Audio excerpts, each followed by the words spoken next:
2018년도가 이제 벌써 1개월이 지나갔습니다. 이렇게 빨리 흘러가는 시간들 속에서 우리는 주님을 알아가고 있고 또 영혼의 시간을 들여서 우리의 주님을 알아가게 될 것입니다. 그리고 우리가 두드리는 문은 언젠가는 열릴 것이다 하는 그 C.S. 루이스의 말을 생각하면서 주님께서 우리에게 주신 이 하나님의 말씀 안에서 진리를 찾아 또 나아가기를 원합니다. 작년에 제가 말씀드린 대로 기도에 대해서 1년 가까이 제가 말씀을 교제한다고 말씀드렸습니다. 그러고 나서 12월 달 이제 복음 집회가 있고 나서 이 복음에 대해서 다시 한번 정리해야 되겠다고 해서 하나님의 영원한 구원의 복음을 4시간 전했습니다. 그 전에 이제 기도에 대해서 말씀을 7시간을 전했는데 이제 오늘은 기도에 대한 8번째 말씀을 교제하도록 하겠습니다.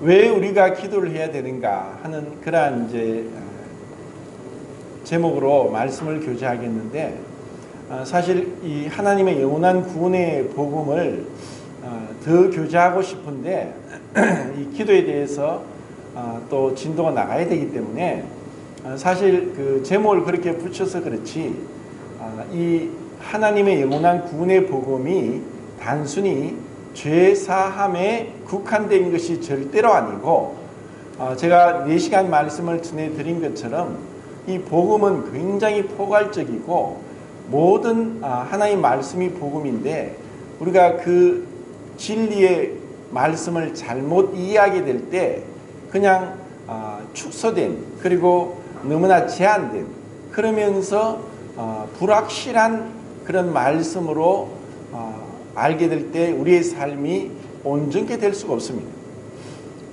결국 제가 오늘 왜 기도해야 되는가 하는 이 말씀은 진정으로 구원받은 자가 어떠한 삶을 살아야 되는가에 대한 말씀입니다.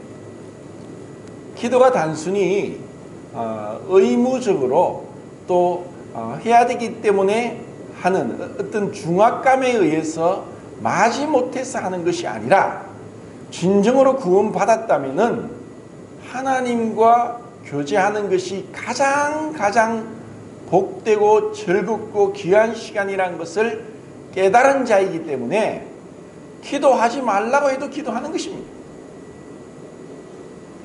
그럼 왜 기도해야 되는가를 제가 오늘 말씀을 사실 이 주제를 두고도 여러 시간을 할 수 있는데 제가 오늘 특별히 왜 기도를 해야 되는가 하는 이 말씀을 복음과 연관시켜서 구원받은 자로서의 합당한 그리고 온전한 정상적인 신앙생활을 위해서 기도하지 않으면 안 된다는 것을 깨닫도록 하기 위해서 이 말씀을 준비했습니다.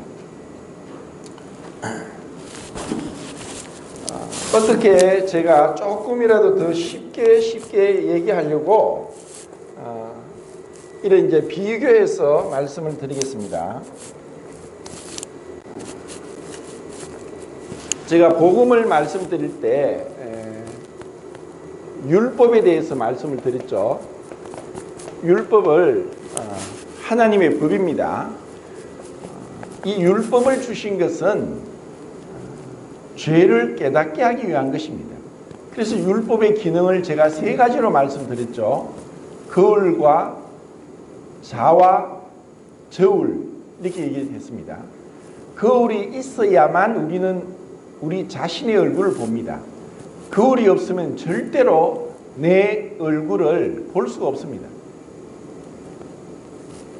자가 있어야만이 그것이 똑바른지 그리고 길이가 얼마인지를 측정할 수가 있고 또 체중계가 있어야만 우리의 몸무게가 몇 킬로인지 드러나고 저울이 있어야만 이 물건의 무게가 얼마인지를 알 수가 있듯이 이 율법은 우리로 하여금 하나님 앞에서 결코 이 법을 지키지 못할 자인 것을 깨닫고 하나님 앞에 나오도록 하기 위한 것이 율법입니다. 근데 이 율법 아래에 있던 자가 이제 은혜를 깨닫게 됩니다. 그래서 이제 율법과 은혜를 분명히 구분하고 깨닫게 된 자들이 구원받은 자입니다. 성경에는 두 부류의 사람이 있다고 얘기를 합니다. 그것은 첫 번째 사람 아담에게 속한 자와 둘째 사람 예수 그리스도께 속한 자입니다. 첫 번째 사람 아담에게 속한 자를 육으로 난 자라고 합니다. 그들은 한 번 태어난 자입니다. 그런데 둘째 사람 예수 그리스도께 속한 자는 두 번 태어난 거듭난 사람을 얘기합니다. 첫 번째 사람 아담에게 속한 자를 우리는 잃어버린 자 또는 구도자, 길을 찾아서 헤매고 있는 구도자, 그리고 죄인, 그리고 불순종하는 자, 그리고 공중의 권세 잡은 자 아래에서 고통하는 자, 죄와 사망의 법에 얽매여서 벗어나지 못하는 자라고 우리는 알고 있습니다. 하지만 둘째 사람 예수 그리스도께 속한 자는 이제 은혜가 무엇인지, 그리고 하나님의 그 사랑과 그 말씀이 어떠한지를 깨달은 자입니다. 그렇기 때문에 우리는 이렇게 얘기합니다. 한 번 태어난 사람은 두 번 죽고 두 번 태어난 사람은 한 번 죽는다. 결국 율법과 은혜를 이제 제가 설명을 하면서 내가 어디에 속해 있는가? 그럼 왜 이 율법과 은혜를 계속 또 비교해서 우리가 말씀을 드려야 되는가? 갈라디아서 5장 16절 말씀을 보겠습니다.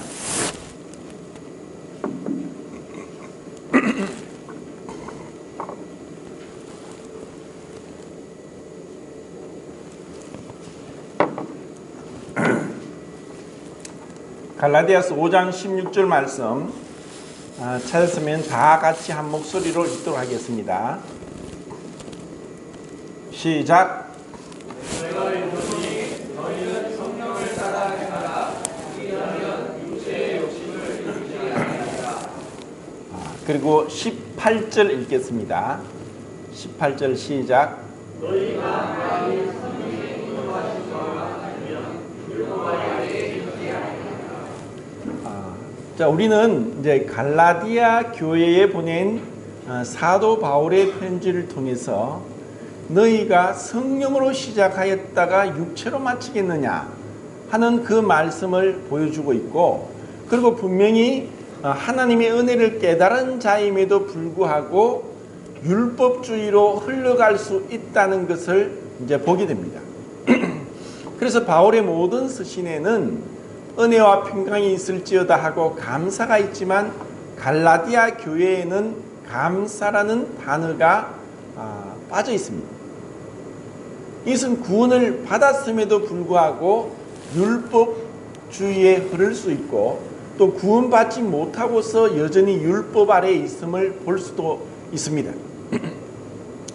이것을 제가 은혜와 율법을 이제 하나하나 다른 말씀과 비교하면서 우리 그리스도인들이 어떻게 은혜 안에서 살아가는가? 그러면 이렇게 은혜 아래서 살아가기 위해서 우리에게 무엇이 필요한가?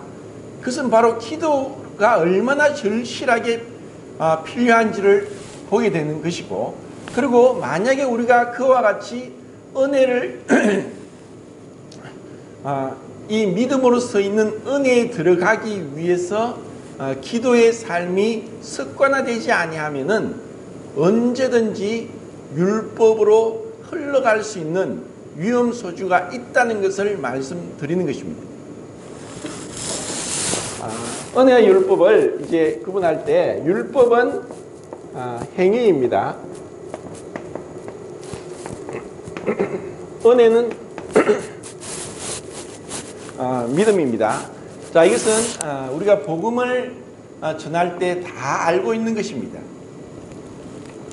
복음을 깨닫지 못한 자들, 율법주의에 속한 자들은 이 행위로서 하나님 앞에 나가려고 합니다. 그래서 이단이냐 이단이 아니냐를 구분하는 것은 다른 것 볼 필요 없습니다. 그들이 행위로 나가려고 하느냐 믿음으로 나가려고 하느냐를 보면은 이단인지 이단이 아닌지 구분됩니다. 모든 이단은 율법주의고 행위로 나가려고 합니다. 근데 우리는 나의 어떠한 행위도 어떠한 선함도 하나님 앞에 인정되지 못한다는 것을 깨달은 자입니다. 근데 행위로 나가는 것이 구원받고 나서도 이렇게 행위로 나가려고 하는 잘못에 빠질 수 있다는 것을 제가 보여드리고, 그리고 이것이 왜 그렇게 우리가 믿음으로 나가지 못하고 행위에 자꾸 빠져버리는가 하는 것을 또 말씀을 드리겠습니다. 자, 믿음은 무엇이냐? 믿음은 자기 부인입니다. 행위는 자기의 또 자기 자랑입니다.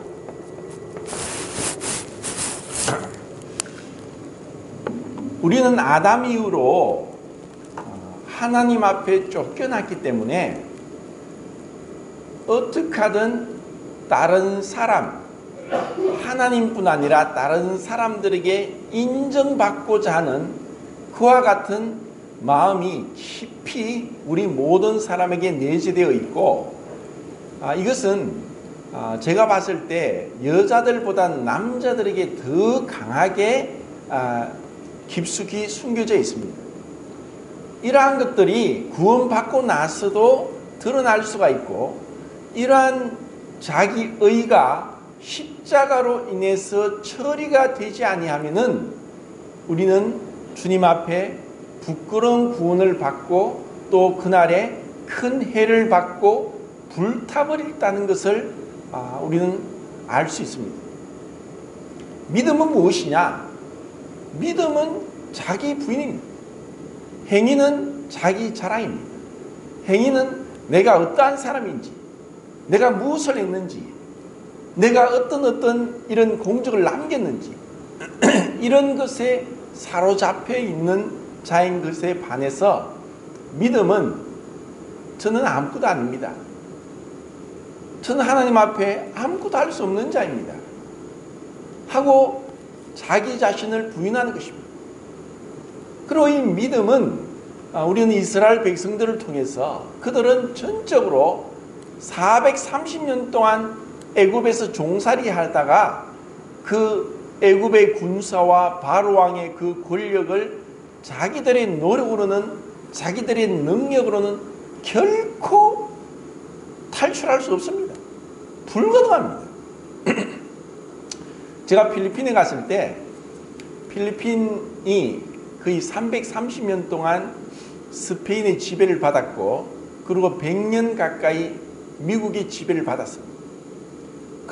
그들은 마치 넉나간 사람처럼, 대부분이 그렇지 않은 사람도 있지만 그냥 수동적입니다. 그리고 겉으로는 온순합니다.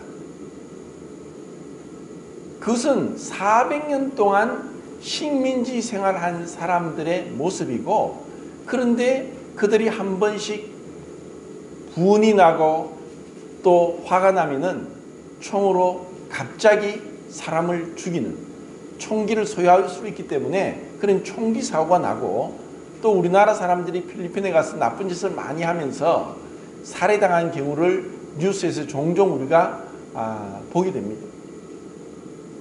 이 식민지 생활을 하게 될 때 자연적으로 사람이 그렇게 주눅이 들게 되는데 스스로는 할 수 없습니다. 그래서 하나님의 능력과 큰 팔과 기적과 이적으로서 그들을 애굽에서 구원하여 내셨다 하고 말씀하셨고, 그리고 홍해를 건널 때도 너희는 가만히 있어 하나님의 구원을 보라 하면서 하나님께서 동풍을 통해서 바닷물이 갈라지게 하고 또 구름기둥 불기둥으로 애굽 사람과 애굽 군사와 이스라엘 백성을 구분해서 그들이 홍해를 건너게 하면서 전적인 하나님의 능력으로 유월절 어린 양 피를 문인방 좌우 설주에 바르고 그리고 그들은 애굽을 탈출했고 장자가 죽지 않았고 그리고 홍해 앞에서 하나님의 능력을 통해서 그들은 완전히 구원을 받았습니다. 근데 그것이 끝이 아니었습니다. 르비딤에서 아말렉과의 전쟁이 있었고 그 전쟁에서 이기는 것은 여호수아의 칼날 끝에 있었던 것이 아니라 모세가 손을 들면 이기고 내리면 짐으로 아론과 훌이 모세의 팔을 받쳐서 계속 들고 있는 동안에 여호수아가 칼로 아말렉을 무찔렀습니다.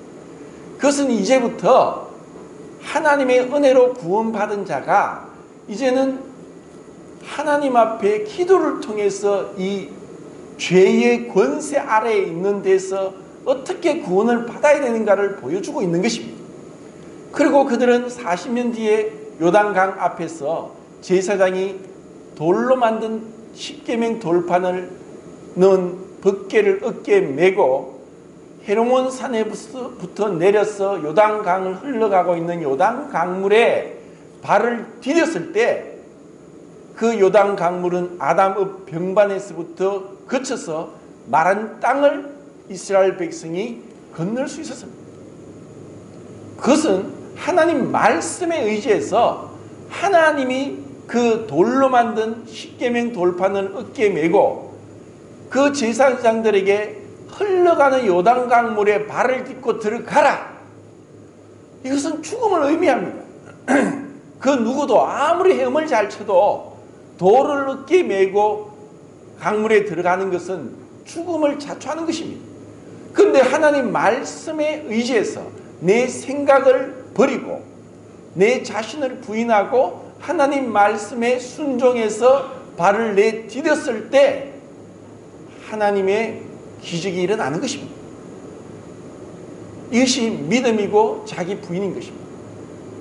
이것은 이스라엘 백성은 한번 제사장들이 그렇게 믿음으로 죽기를 각오하고 말씀에 순종해서 요단 강물에 발을 디뎠다면 이제 우리는 계속적으로 우리가 살아가는 삶 가운데서 내가 환경을 의지할 것인가 말씀을 의지할 것인가 내 생각과 판단을 따를 것인가 하나님 말씀을 따를 것인가 내 자신을 기쁘게 할 것인가 주님을 기쁘게 할 것인가 하는 선택의 기로에서 주님 제가 주님 말씀에 순종하겠습니다. 상황은 이럴지라도 형편은 이럴지라도 저는 제 자신을 기쁘게 하지 않고 주님을 기쁘게 하겠습니다 하는 것이 믿음이고 자기 부인인 것입니다. 그런데 우리가 구원을 받았다고 할지라도 구원받은 자에 대해서 성경은 또 두 가지 구분을 하고 있습니다. 육신에 속한 자 그리고 성령에 속한 자 이렇게 구분합니다. 고린도전서 3장에는 육신에 속하여 어린아이 같아서 젖밖에 먹지 못하는 미숙한 그리스도인들에 대한 말씀을 하고 있습니다. 그렇지만 그들은 하나님 보실 때 고린도전서 1장에서 하나님의 사랑을 받고 또 하나님의 은혜를 깨닫고 거룩하여지고 성도라 부르심을 입은 자들에게 편지를 하고 있지만 그들은 어린아이처럼 미숙하고 육신에 속해 있습니다.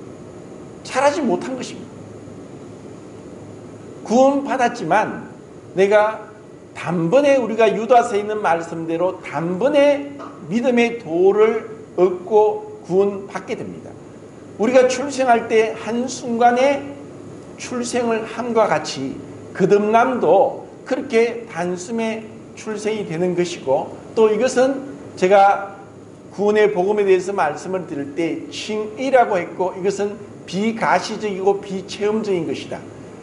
우리가 주님의 은혜를 받게 될 때 그때 우리는 눈으로 볼 수도 없고 내가 어떤 마음의 감정이나 요동이나 어떠한 변화도 없지만 말씀에 순종해서 그 말씀으로 우리가 거듭나게 되는 것입니다. 너희가 거듭난 것이 썩어질 씨로 된 것이 아니요 썩지 아니할 씨로 된 것이니 곧 항상 살아있고 항상 있는 하나님의 살아있는 말씀으로 되었다 하고 베드로전서 1장에 말씀하고 있습니다. 우리는 그렇게 거듭나고 나서는 이제는 베드로전서 2장 2절에 너희가 갓난 아이같이 신령한 젖을 사모하라. 이는 너희로 구원에 이르도록 자라게 하려 함이라 하고 우리가 어떻게 구원을 받고 자라는가를 말씀하고 있습니다. 이것은 그리스도인에게 말씀한 것입니다. 그래서 베드로전서 2장 1절에는 모든 악독과 비방과 더러운 말을 버리고 갓난아이같이 신령한 젖을 사모하여 구원에 이르도록 자라가라는 것입니다. 이 거듭난 생명은 계속해서 자라가는데 그리스도를 아는 데까지 에베소서 4장에 있는 말씀처럼 하나님을 아는 것과 믿는 것에 하나가 되어 온전한 사람을 이루어서 그리스도의 장성한 분량에까지 자라가도록 우리를 불러주신 것입니다. 이것은 멈출 것이 아닙니다. 계속해서 주님을 알아가는 그 영원하신 하나님을 알아가는데 영혼의 시간이 투자되면서 우리는 그 하나님을 아는 기쁨, 영생은 곧 유일하신 참 하나님과 그가 보내신 자 예수 그리스도를 아는 것이다.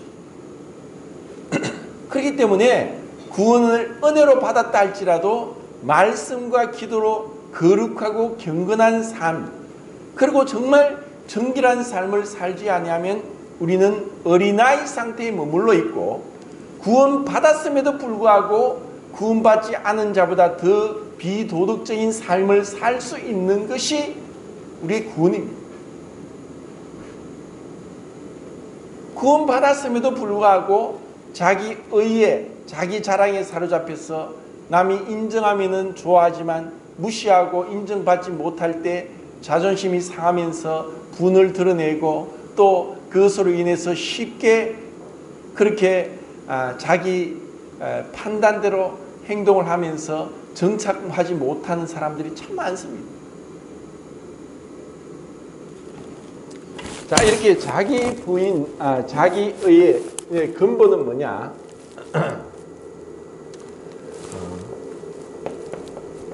자 중심이냐?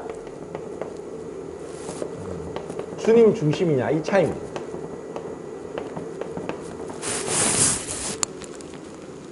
구원받지 않은 자들은 자기를 위해서 살아갑니다. 그리고 조금 더 폭을 넓히면 자기의 가족을 위해서 살아갑니다.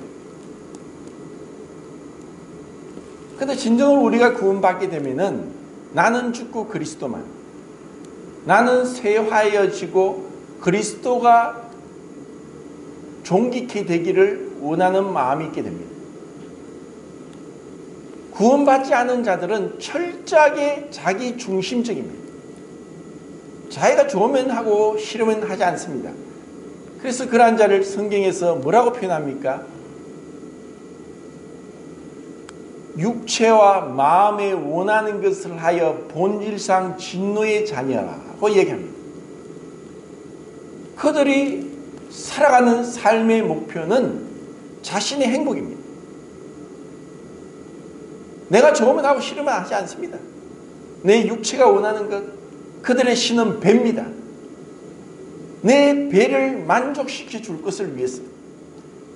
사람의 수고는 식욕을 위함이나 그 식욕은 차지 아니하느니라 하고 전도서에 말씀했는데, 오늘날 우리는 맛집을 찾아 전국을 수고를 마다않고 몇 시간을 차를 타고 꼴짝꼴짝까지 찾아다니면서 맛집을 찾아다니면서 살아가는 시대에 살고 있습니다. 그리고 자신의 어떤 마음의 만족을 위해서라면 어떠한 투자도 아까워하지 않으면서 이 헛된 인생 가운데서 눈에 보이는 것을 쫓아 살아가고 있습니다. 근데 진정으로 우리가 구원받았다면 주님, 세상과 나는 간대없고 구속하신 주님만 보입니다. 주님, 제가 주님을 더욱더 알기를 원하고 주님을 더욱더 사랑하기를 원하고 주님으로 더욱 충만하기를 원하고 주님 가까이 가기를 원하고 주님과 동행하기를 원합니다 하는 그러한 마음으로 살아가게 됩니다. 근데 구원받고 나서도 잘하지 못하고 어린아이 상태에 있다면은 여전히 자기 좋을 대로 합니다. 화목하지 못하고 함께하지 못하고 자기 기분대로 육신에 이끌려서 그러면 그것이 마귀에게 속고 있다는 것을 모르면서 그렇게 살아갑니다. 제가 양을 치진 않았지만 양을 치는 사람들의 얘기는 양 무리가 있는데 꼭 한두 마리가 무리에서 이탈한답니다. 그러다가 보면은 왜? 그냥 무리를 따라가면 되는데 동물 중에서 가장 온순하고 바보 같은 동물이 양입니다. 양은 자기보다 훨씬 작은 개 한 마리 앞에서도 수백 마리 양들이 꼼짝 못하고 한번 왕 짖으면은 가던 길을 멈추고 가만히 서 있습니다. 어떠한 작은 보잘것없는 동물과도 싸우지 못하고 도망가고 무서워하고 싸울 줄 모르는 게 양입니다. 근데 자기들끼리 싸웁니다. 이 양은 철저하게 우리 사람을 나타내고 있습니다. 이 사람이 너무나 어리석고 미련합니다. 근데 양의 무리에서 이탈되면은 틀림없이 늑대나 이리에 밥이 되고 낭떠러지 떨어지고 길을 찾지 못합니다. 왜냐? 양은 눈이 거의 퇴화되어서 보이질 않습니다. 그러니까 목자가 이름을 부르면 그 소리를 듣고 가는 것입니다. 사실 보이지 않는다는 것은 크나큰 장애가 있습니다. 그것을 제가 날마다 느끼고 있습니다. 모든 정보의 90% 이상은 눈으로 들어오는데 양은 그렇게 시각이 퇴화되었기 때문에 보는 것보다 소리를 듣고 함께 이렇게 가는데 무리에서 떨어지면 자기 스스로는 그 무리를 찾아갈 수 있는 능력이 없습니다.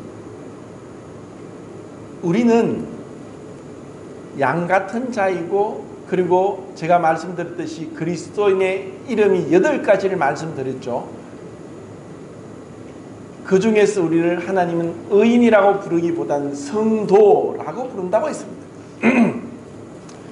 거룩한 무리, 우리 각자가 자아 중심으로 내만의 나만의 세계 속에서 갇혀 살아가고 있다가 주님을 만나서 이제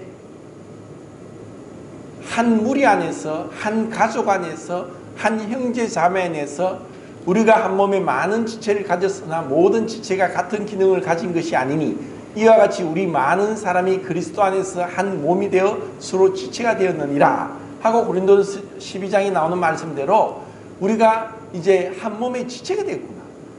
그래서 우리가 흔히 그런 말 합니다. 붙어 있으면 지체인데 떨어지면 시체다. 그런 얘기를 합니다. 내 손가락이 떨어지면 좀 있으면 이 떨어진 손가락은 죽습니다. 피해 공고를 받지 않기 때문에. 우리가 함께 모일 때는 괜찮은데 꼭 예배 시간에 함께 모일 때는 괜찮은데 혼자 있을 때 마귀가 우리의 육신의 정욕을 충동질해서 죄를 짓게 합니다. 구원받았다는 것은 과거적으로 죄의 형벌로부터 구원을 받았던 것입니다. 그렇지만 여전히 우리는 죄의 권세로부터 구원을 받아가야 되고 이것이 빌립보서 2장에 있는 두렵고 떨림으로 너희 구원을 이루라. 그리고 베드로전서 2장에 너희가 신령한 젖을 사모하여 구원에 이르도록 자라가라. 우리는 계속 진행형 중에 구원을 이제 받고 이루어가고 있는 것입니다.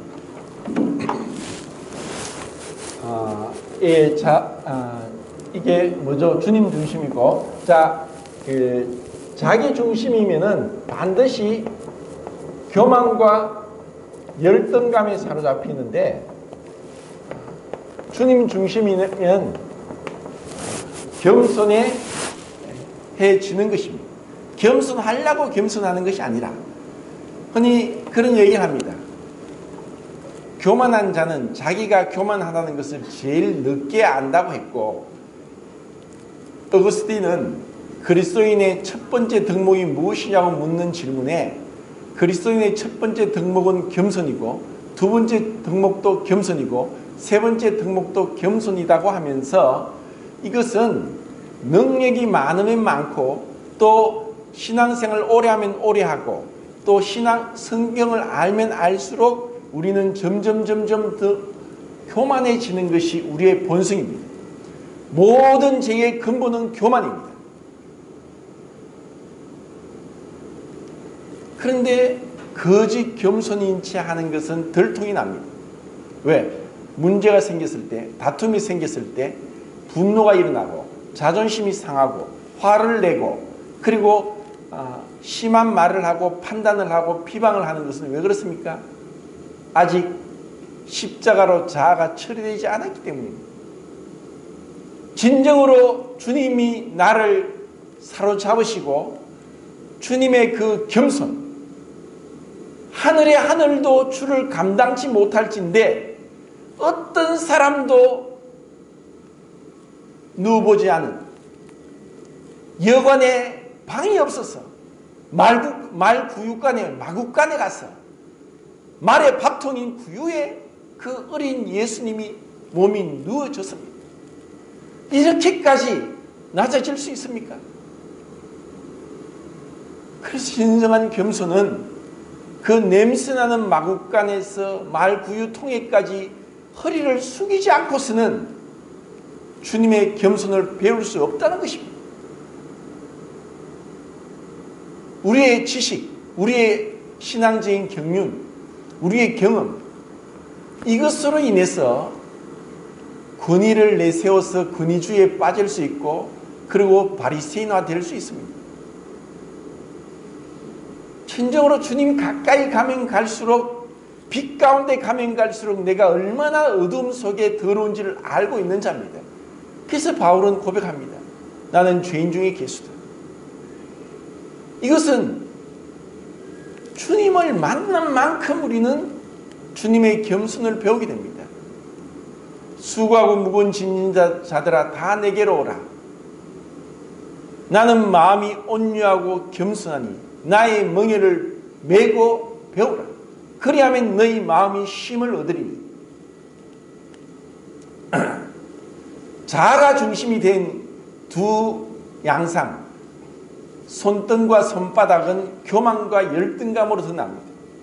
그들은 자기 행위에 철저히 사로잡혀 있기 때문에 자기가 뭔가라도 내세울만 하고 잘한 것이 있으면 교만해집니다. 그런데 뭐 어떻게 하다가 자기 중심의 어떤 자신의 육체의 정욕에 사로잡혀 죄를 범하고 그러면 그만 열등감에 사로잡힙니다. 그들의 신앙은 구원받았을지라도 자아중심적으로 교만과 열등감에 사로잡힌 자는 시소를 탑니다. 올라갔다 내려갔다 올라갔다 내려갔다. 좋을 때 나쁠 때가 급변하게 자꾸 차이가 납니다.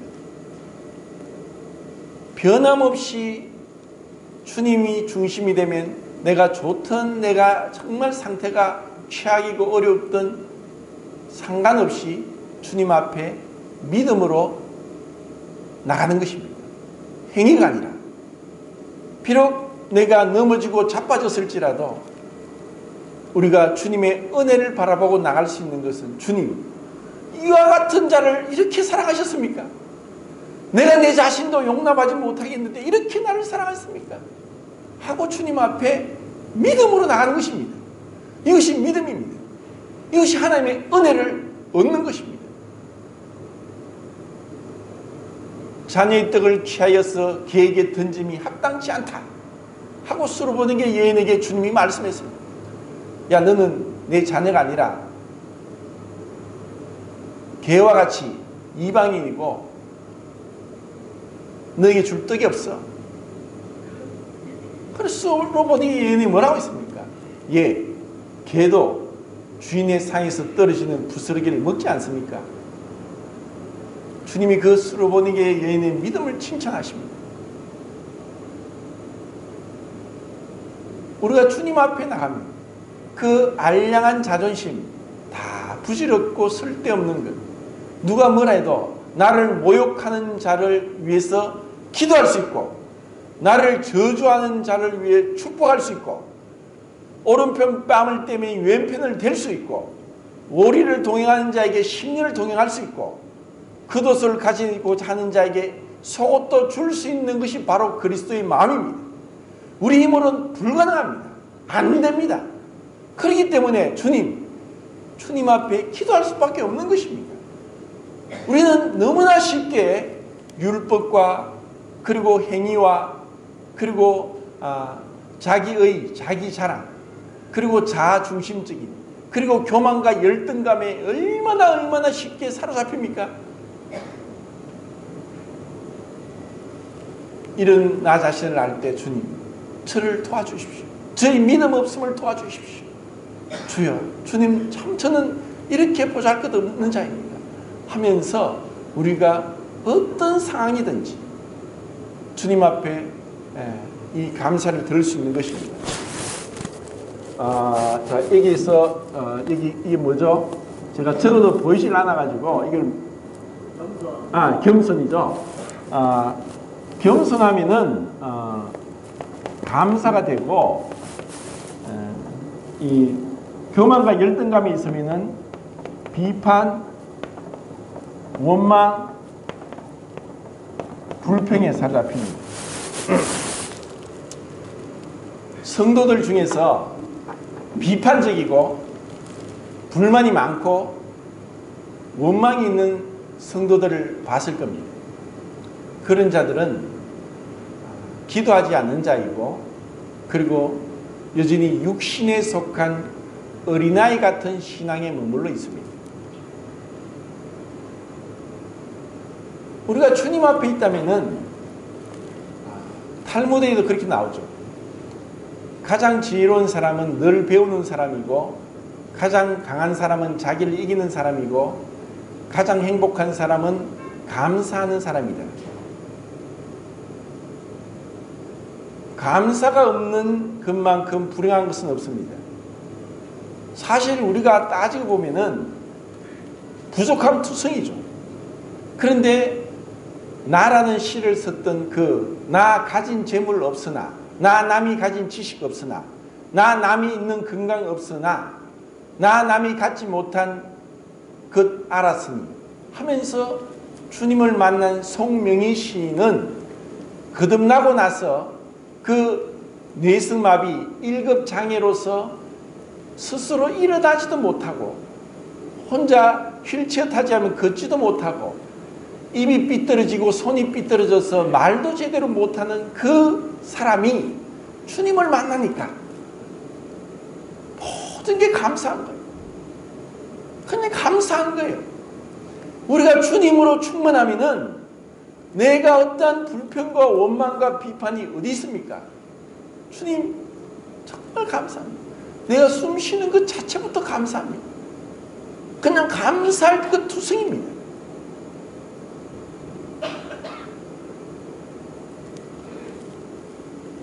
우리는 다 불완전한 사람이고 부족한 사람들입니다. 어떤 교회도 완전한 교회는 없고, 흔히 어떤 사람이 완전한 교회를 찾았는데 가는 순간 그 교회는 불완전한 교회가 되었다고 하는데, 이유는 그 사람이 불완전하기 때문입니다. 우리는 다 불완전합니다. 부족합니다. 가까이 가면 갈수록 허물이 보이고 또 단점이 보이게 됩니다. 허물이 없고 단점이 없는 분은 유일하신 예수 그리스도밖에 없습니다. 그런데 사랑은 허물을 덮어주는 것이고, 교만에서는 다툼만 일어난다. 왜 분쟁이 있습니까? 왜 세상에 똑똑하고 제일 똑똑한 사람들이 모인 국회의원들이 그렇게 비방하고 비판하고 그럽니까? 주님을 모르기 때문입니다. 우리가 주님을 안다면은 감사가 넘치게 되는 것입니다.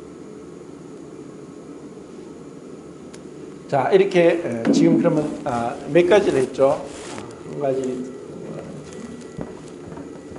6가지 했습니까? 이것이 감사고, 이거는 이제 비판이고, 불평 원만인데 이것은 육체에 속했고 성령에 속한 것이라고 합니다. 자, 우리가 갈라디아서 5장 16절과 18절 말씀을 읽었죠. 언제 우리가 육체의 욕심을 따라 행하지 않습니까? 성령을 따라 행할 때입니다. 결국 우리 그리스도의 삶은 성령의 충만함을 받는 것입니다. 에베소서 5장 18절에 술 취하지 말라 이는 방탕한 것이니 오직 성령의 충만을 받으라 하고 하는 말씀이 나오는데, 여기서 헬라어 원문에는 네 가지를 말씀하고 있습니다. 첫 번째, 2인칭 복수 너희들, 이것은 구원받은 모든 성도들을 향하여 하신 말씀입니다. 그리고 두 번째는 현재 진행형, 이것은 성령의 충만을 한번 받고 끝나는 것이 아니라 구원은 단번에 우리가 구원받고 의롭다함을 얻지만 성화는 점진적인 성화로서 계속적으로 성령의 충만을 받으라는 현재 진행형의 말씀입니다. 그리고 세 번째는 수동형입니다. 이것은 내가 내 뜻대로 주관할 수 없고 주님께서 그분의 의대로 합당하게 준비된 겸손하고 감사하고 주님 중심이고 기도하고 말씀에 창념하고 그리고 그 은혜 가운데 거하는 자에게 주시는 하늘로부터 내려오는 가장 축복된 것이 성령의 충만함입니다. 이 성령의 충만함은 신약 성경에 이제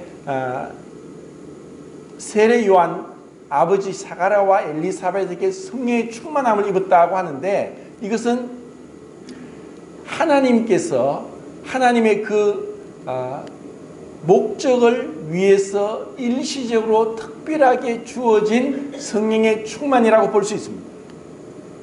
그것은 하나님의 뜻을 이루어서 반드시 성령의 충만함이 필요했고, 구약 성경에서 성막을 지을 때 부사렐과 오홀리압에게 성령의 충만함을 주셔서 그 모세가 하늘에서 본 그 하늘의 하나님의 집을 이 땅에서 금과 은과 놋과 그리고 청색, 자색, 홍색 또 가늘게 꼰 배실, 황금 실로서 성막을 만들기 위해서 부사렐과 오홀리압에게 성령의 충만함을 주신 것입니다.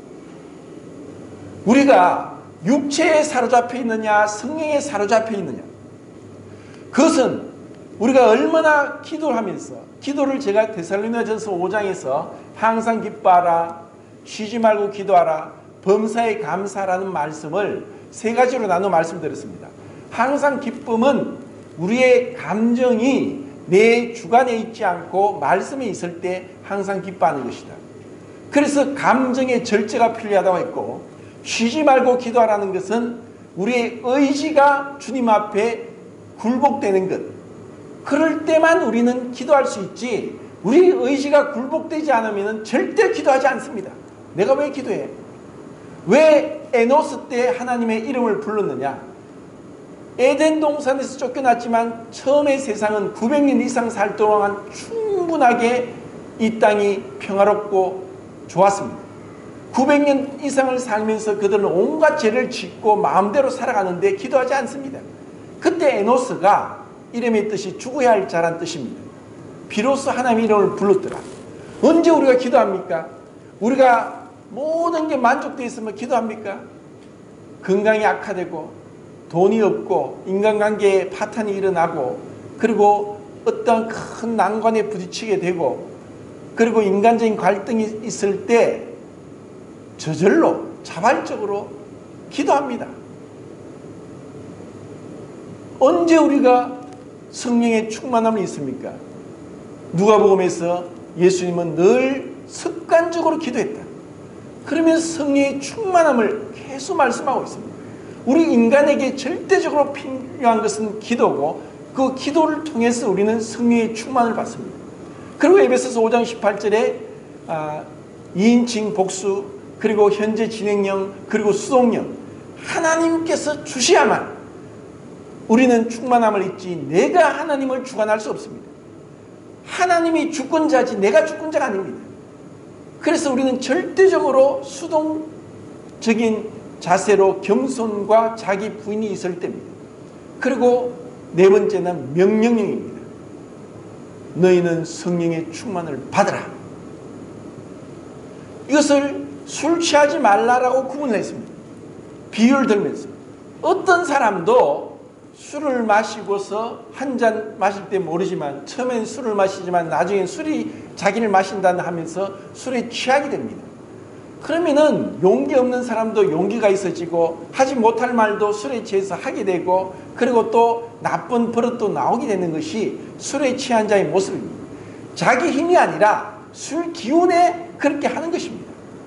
술 취하지 말라 이는 방탕한 것이니 오직 너희는 성령의 충만을 받으라. 우리가 주님 앞에 그렇게 주님의 지배 아래 들어가도록 우리 자신이 굴복하고 엎드리고 기도와 말씀에 창림할 때 그때 우리는 성령의 충만함을 잊게 되고 그때 우리는 하나님과 동행하는 이 세상에서 하늘나라를 맛보게 되는 것입니다.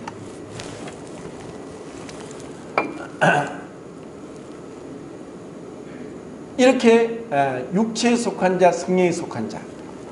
이제 마지막 여덟 번째는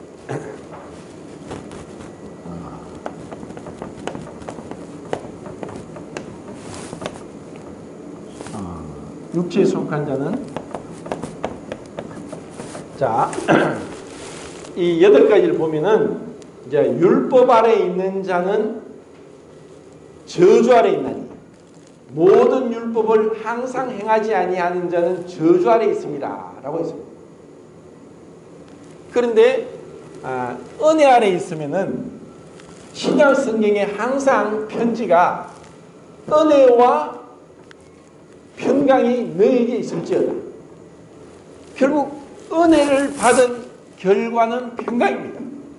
이사야서에서는 심지가 견고한 자를 평강에서 평강으로 인도할 것이니 악인에게는 평강이 없다고 했습니다. 결국 내가 성령에 속하고 주님 앞에 사로잡혀 있을 때는 반드시 평강이 있습니다. 내게 강 같은 평화, 내게 강 같은 평화.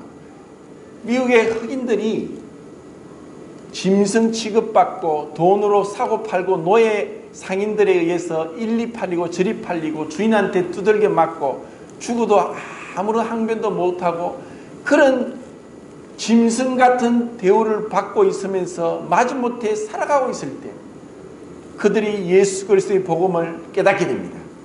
그리고 그들은 여전히 노예고 짐승 같은 취급을 받고 있고 주인이 하라고 하면 하고 죽으라면 죽는 심령을 내야 되는 그들이 돈으로 사고 팔리는 그런 가운데 있으면서도 내게 강 같은 평화, 내게 강 같은 평화, 그렇게 노래할 수 있었습니다. 환경이 중요한 것이 아니라, 문제가 있다는 것이 중요한 것이 아니라 정말 주님 앞에 우리가 사로잡힌 하늘에부터 내려오는 평화, 하늘에서부터 내려오는 이 평화, 이 평강이 우리 마음을 주장하게 될 때 우리는 감사할 수 있고 주님을 찬양할 수 있습니다. 자, 이 8가지는 더 확장을 해가면은 율법 아래 있는 자는 공중의 권세 잡은 자 아래 있고 불순종의 아들들입니다. 은혜 아래 있는 자들은 만왕의 왕 되고 만주의 주 되신 주님 앞에서 의롭다함을 얻고 믿음으로 서 있는 은혜에 들어감을 얻고 하나님과 화평을 누리자. 그리스도께서 우리를 자유케 하려고 자유를 주셨다 하면서 자유와 평강, 기쁨, 감사, 찬양이 넘치는 그러한 삶입니다. 이렇게 우리는 죄의 권세로부터 두렵고 떨림으로 구원을 받아가면서 주님 앞에 축복된 삶을 살도록 우리를 구원하신 것입니다. 그런데 이러한 구원을 이루어가는 데 있어서 절대적으로 필요한 것이 기도입니다. 우리가 기도를 습관하지 않고 기도를 통해서 주님 앞에 무릎 꿇고 내 자신을 부인하고 엎드리지 않으면은 언제라도 육체대로 살아가면서 롯과 같이 눈에 보이는 것을 쫓아가서 소돔과 고모라 성에서 고통을 당합니다. 이러한 자는 부끄러운 구원을 받게 되고 그 모든 공력이 불로 다 타버리고 큰 해를 받게 된다고 했습니다. 구원을 받았을지라도 기도와 말씀 가운데 성령의 충만을 믿지 못하면은 이렇게 부끄러운 구원을 받는 것입니다. 주님이 우리를 왜 부르셨습니까? 이 죄악된 자를 왜 구원하셨습니까? 정결케 하시고 주님과 동행하도록 불렀습니다. 주님과 함께 동행하는 삶. 그분은 거룩하시기 때문에 죄 가운데서 있는 자들과 결코 동행하지 않습니다. 히브리서 3장 13절 말씀을 보고 마치겠습니다.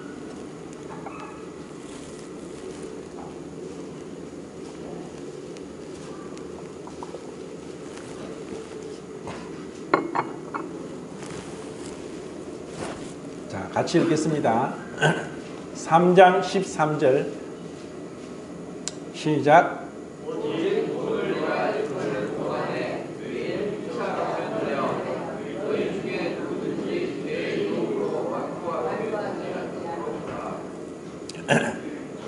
죄의 유혹으로 완고하게 되지 않도록 우리에게 권면하고 있습니다. 고린도전서 14장 30절 말씀은 너희 중에 두세 사람이 예언을 할 것이요 또 그 예언의 말씀을 통해서 너희들이 배우고 권면을 받을 수 있다고 했습니다. 우리가 하나님 말씀을 듣고 머리로만 알고 네 하고 지식만 잘할 때 지식은 교만케 하고 교만에는 다툼이 일어납니다. 우리가 이 말씀을 들으면서 제가 1년 동안 기도에 대한 말씀을 왜 하고자 하냐 하면은 기도에 대한 말씀을 교제할 게 너무나 많고 또 이 기도가 그리스도인의 경건한 삶을 위해서 필수적인 것이고 기도가 성령의 충만함을 잊기 위해서 반드시 기도의 습관화가 들여져야 되는 것입니다. 기도하지 않는 이유가 무엇입니까? 그냥 육체를 따라 사는 거예요. 잘하지 못하는 거예요. 그냥 자기의 만족 가운데 사는 거예요. 이렇게 제가 쉽게 구분을 해서 이 8가지로 말씀을 드렸습니다. 그래서 늘 율법의 기능이 거울이고 저울이고 자라고 한 것처럼 내 자신의 삶이 지금 어디에 있느냐, 내가 불평이 있냐, 원망이 있냐, 비판적이냐, 그것은 자아가 중심이 되었고 육체에 속해서 성령의 인도를 받지 못하고 있다는 증거입니다. 우리 모두가 참 습관적으로 기도하면서 의지로 주님 앞에 굴복되어서 성령의 주권적인 능력으로 충만함을 입어서 이 땅에서 빛의 자녀로서 그렇게 하나님께 영광을 돌리고 하나님을 기쁘시게 하는 삶이 되기를 원합니다.